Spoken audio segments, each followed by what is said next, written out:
folks? It's Adam. I think a few of you know me by now. I'm on my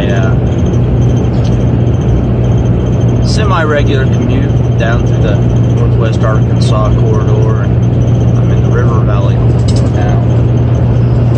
Headed back to the homestead for a little while, but I've got a few things I want to talk about on my mind that's been there for a while, and it seems like the Spirit is moving through a bunch of us that are on YouTube, and we're talking about the same thing.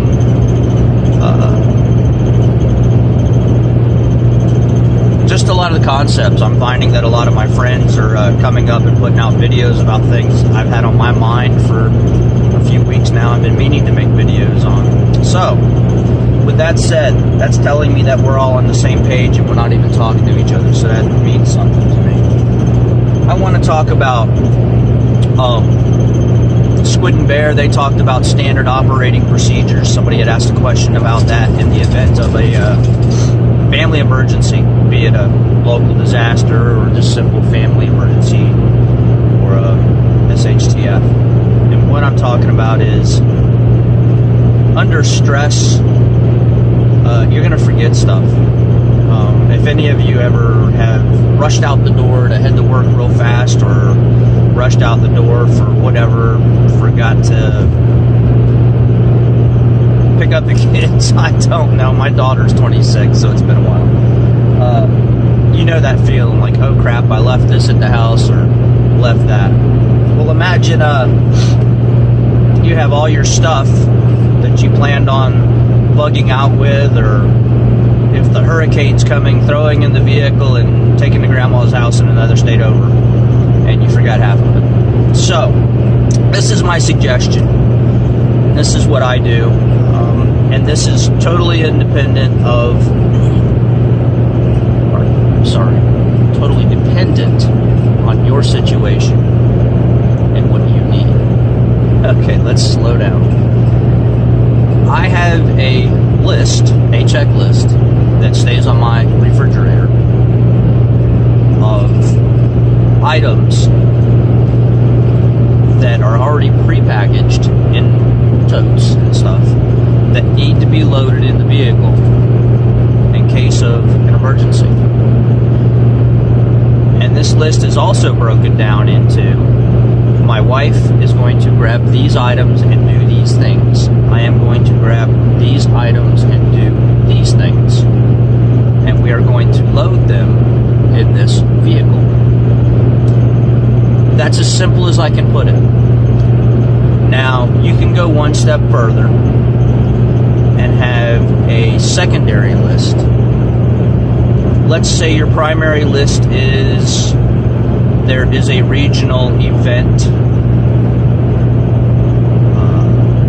Let's make something up. Say there's a regional winter event. There's an ice storm, power goes out. It's been out for a day or so, and it's probably going to be out even longer. And you can't stay where you're at. So you go to your list, and you pack up what's on your list. Each of you do your things. That's one idea. Let's say this is an all of a sudden situation. Your area gets hit by an SHTF situation. Whatever, I don't care. Nuke 1 in Russellville goes and is spewing radioactive material into the air, and it's headed northwest, and you're in that northwest region, and they come over the radio and say, get out. So, pull list number 1. Everybody does what they need to do on list number 1. They grab what they need to grab, and then you go to standby list number 2. Number 2 list would be, if nuke 1 goes, we load up these additional things, and we do these additional tasks, and then we get the heck out of Dodge. That's the idea. It's just like loading a rucksack or bug-out bag, whatever you want to call it. A lot of us out here will have a, I call it modular loading. We'll have an inch bag. Inch bag being, I'm not coming back home. It's got everything in it. But it's modular. In other words, if I needed just to take my bug out bag because I know it's going to be a 3 or 4 day incident, I pull out the other bags that are in it that have to do with extra long-term stuff.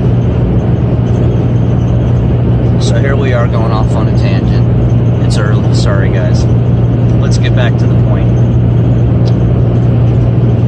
The point being is it's really important to assess your own situation. Play the scenarios in your head for your area specifically. You can work them backwards. That's what I usually do. I take absolute worst case scenario and say, what is everything I need for this absolute worst case scenario? How am I going to pack it up? Who's going to do what? And then I break it down from there. And then practice it. Have things already pre-staged in buckets. Pre-staged in a certain area of your home, garage, wherever. If it's going on a trailer and you have this one specific trailer that is only designated for that, you're fortunate enough to have that, have it already preloaded. Save you some time there. The key word here is time. When you're in a situation that is very stressful, time goes a lot faster than you realize. Bear over at Squid and Bear ran an actual exercise one time in one of his videos, and you can go find it, and I highly suggest you guys go check it out, where he was on a 15-minute time frame to bug out with his family. And they did a practice drill. A lot of his stuff was preloaded in buckets. It was an hour. It took him an hour to get out of there. I've done a similar thing where, and that's about right. In my mind, I was like 15 minutes tops to do this. Well over an hour. And that's with stuff already prepackaged. I'm keeping this simple in regards to the list. I'm going to cut this video because I am rambling. I'm doing this off the top of my head. I felt compelled to do it because the information seems to be needed out there. So this is your homework, guys.